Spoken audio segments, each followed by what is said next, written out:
Salles, é que ele está aguardando já há um tempo, e ele tem horário, a gente conseguiu aqui a entrevista com Caio Megali, um economista que está aqui para nos ajudar a entender esses pontos, inclusive que você coloca aqui, né? Ele veio para falar de economia, ele é economista-chefe da XP Investimentos, tem alguns assuntos econômicos para que a gente possa tratar, claro que isso acaba tendo impacto na política, mas hoje, e nesse momento, o assunto é economia. Olá, Caio, muito obrigada por estar aqui, seja bem-vindo ao nosso programa. Oi, Fabiola. Prazer estar aqui com vocês. Vamos lá, a gente está falando aqui fazendo análise política, quero a sua análise econômica em primeiro lugar. Hoje começa a valer, né, a retirada dos impostos de importação de 10 alimentos, com o objetivo de tentar conter o preço dos alimentos aqui no Brasil, né, segurar o preço dos alimentos ou até fazer com que eles fiquem mais baratos. Isso vai dar algum resultado no bolso do consumidor na sua análise, Caio? Olha, Fabiola, acho que muito pouco, né? É claro que aumenta um pouco aqui a oferta de produtos no mercado doméstico, mas a gente sabe que, especialmente nessa categoria alimentos, né, a grande maioria, né, do produto que circula na economia é produção nacional. Os produtos importados normalmente são até produtos mais premium, né, que afetam menos ali a cesta básica do consumidor, embora possa ter algum efeito pequeno. E os produtos também são produtos, tem carnes, mas tem massas, né? Mas tem café, azeite, que são também pequenos ali dentro da cesta total do consumidor. Acho que é uma medida que vai ali na direção de abrir um pouco mais a economia, de gerar um pouquinho mais de concorrência, mas o impacto, de fato, assim, na inflação média de alimentos deve ser marginal. Sendo marginal, o impacto vai Caio, ser fraco para o governo nesse sentido, que tem esse objetivo, né, ô Caio?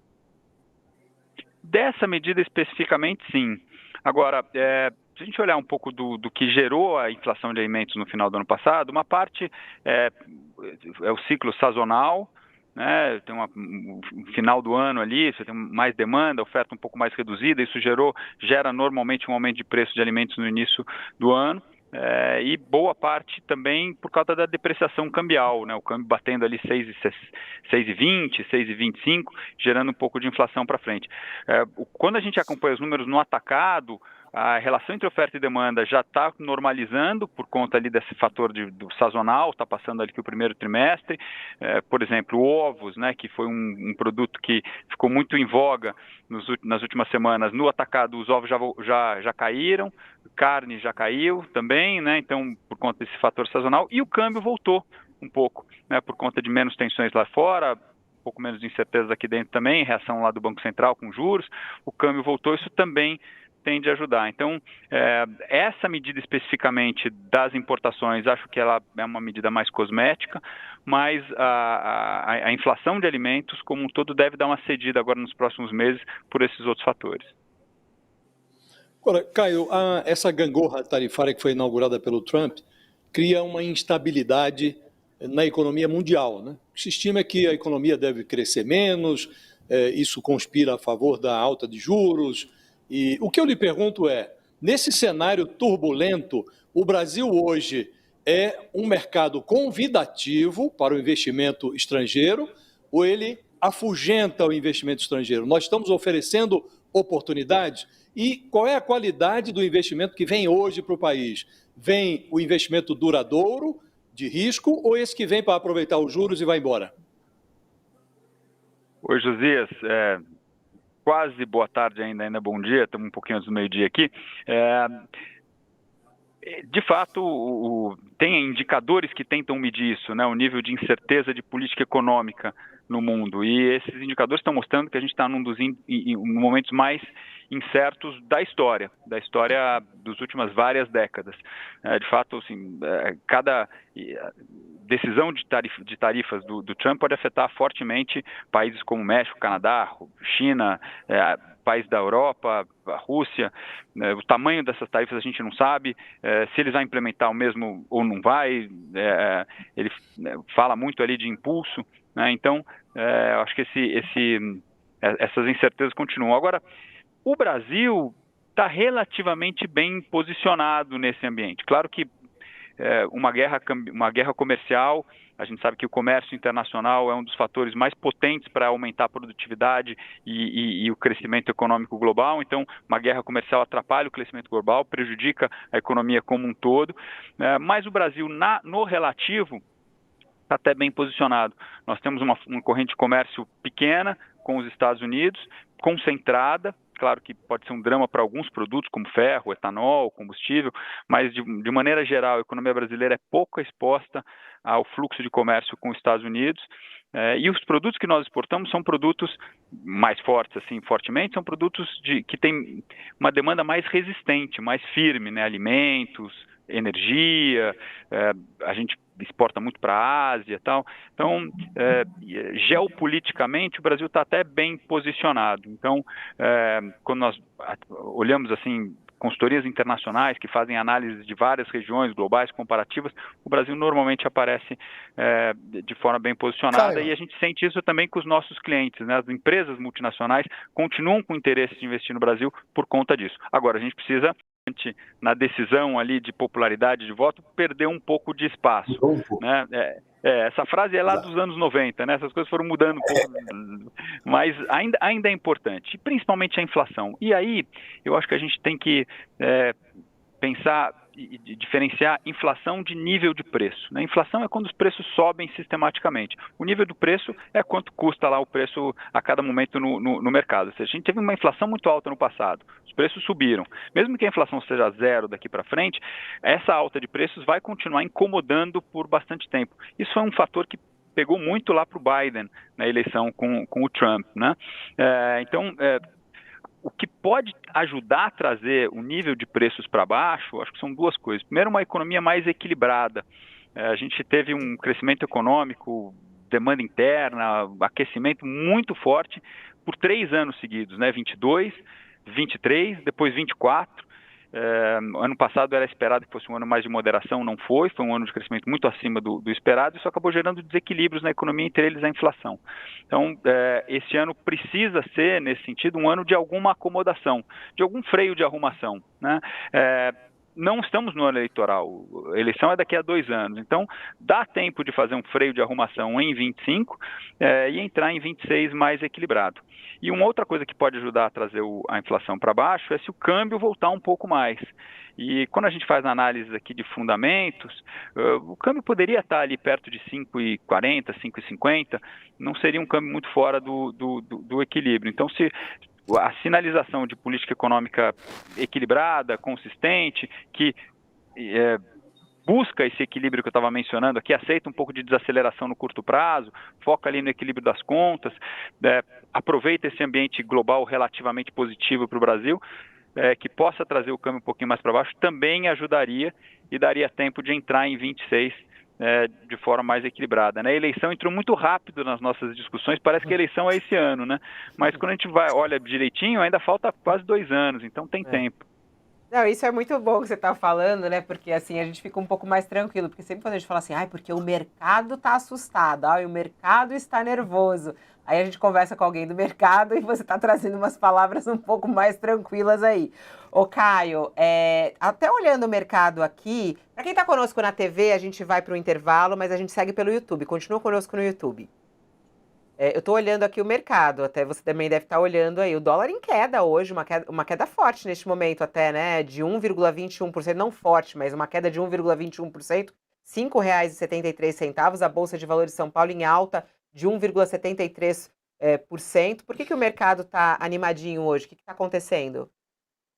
O mercado tem estado bem volátil, né, nos últimos tempos, mas é interessante comparar o mercado das últimas semanas com o que a gente viu em dezembro. Em dezembro a gente via lá o câmbio a 6,20, 6,30, um nível de incerteza muito grande lá fora e aqui dentro, né? Não sabia como é que o Trump ia adotar suas medidas, se ia tomar todas as tarifas de uma hora para outra e deixar a economia explodir, a gente não sabia como ia ser exatamente, né? E aqui dentro, tinha incerteza se o Banco Central ia ter capacidade de fazer uma reação mais firme, retomando as rédeas aqui da economia, se o pacote fiscal ia ser aprovado, se ia ter algum efeito no fluxo de despesas. O que a gente foi vendo ao longo desses primeiros meses é que, primeiro, lá fora, tem muito barulho, mas as medidas efetivas mesmo ainda não são tão intensas, e tem algum senso de pragmatismo ali.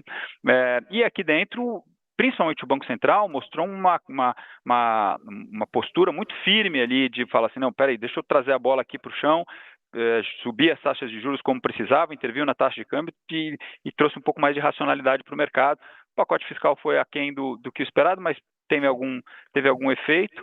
A gente sabe que ainda precisam de reformas muito mais profundas na dinâmica dos gastos públicos, né? Eu pego até um carona em falas recentes da ministra Simone Tebet, que falou sobre isso, né, da necessidade de ajustes importantes ali no próximo ciclo presidencial, reformas mais profundas, mas não é tão bom, digamos assim, quanto estava no início do ano passado, quando os juros eram perto de 10, o câmbio era abaixo de 5, etc.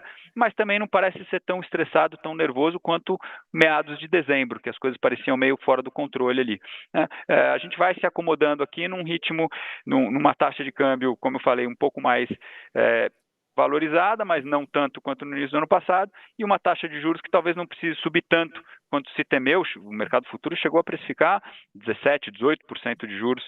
O Banco Central provavelmente vai até uns 15 e pouco e para por ali, né? Então é um ambiente um pouco mais controlado, mas que tem um olho lá na frente, no pós-eleição, sobre essa necessidade de reformas mais profundas. Aí, então, uma boa análise do Caio Megali sobre a visão do mercado neste momento e por que o mercado hoje está um pouquinho mais animado, porque está realmente dessa maneira mais volátil. A gente está retomando com o pessoal da TV, a gente está recebendo hoje o economista-chefe da XP, fazendo uma análise para a gente sobre a situação econômica do país. Vai lá, Josias. Caio, esse vai e vem no preço do dólar no Brasil, ele tem fatores internos e externos, né? Você atribui mais aos fatores internos ou a essa instabilidade criada pelo Trump? E qual é a avaliação que você faz sobre a qualidade do trabalho do Fernando Haddad? Como está sendo conduzida a política fiscal no Brasil? Acha que está adequada a condução? Primeiro na taxa de câmbio, né? É curioso, por exemplo, essa a postura do Trump nesse começo de mandato, ela tem sido mais errática. Isso trouxe uma desvalorização do dólar. O dólar se valorizou muito quando o Trump ganhou a eleição, estou pensando global, né? O dólar se valorizou muito quando o Trump ganhou a eleição, parecia que ele ia chegar com medidas muito fortes, muito drásticas, um nacionalismo muito firme assim, no curto prazo. Isso acabou não acontecendo, pelo menos nesse ritmo, e o dólar deu uma voltada. Então, parte dessa volta aqui do nossa taxa de câmbio dos 6 e pouco para os 5,70, 5,80 tem a ver com essa volta do dólar. Então, não necessariamente o Trump causando muita incerteza, traz desvalorização do real, né? Ele trouxe, na verdade, desvalorização do dólar. E aí o real pegou um pouco de carona nisso. Mas os fatores domésticos também têm um papel, e aí eu reforço aqui o que eu disse sobre o Banco Central. Eu acho que a postura do Banco Central, ali, antes sobre o Roberto Campos, agora sobre o Galípolo, né, com os diretores ali, todos focados ali em trazer pragmatismo na atuação da política monetária, trazer a inflação para a meta, reequilibrar os mercados, eu acho que foi muito importante. Tinha um certo questionamento sobre o Banco Central na virada do ano, e ele se mostrou muito firme, e eu acho que isso ajudou a trazer um pouco a inflação para baixo.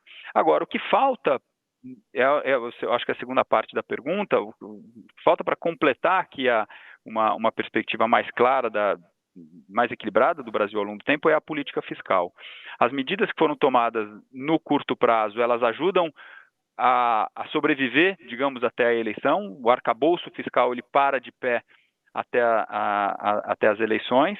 O limite de gastos, a meta de superávit primário, que foram lá estabelecidas pelo governo ali sob a liderança do ministro Haddad.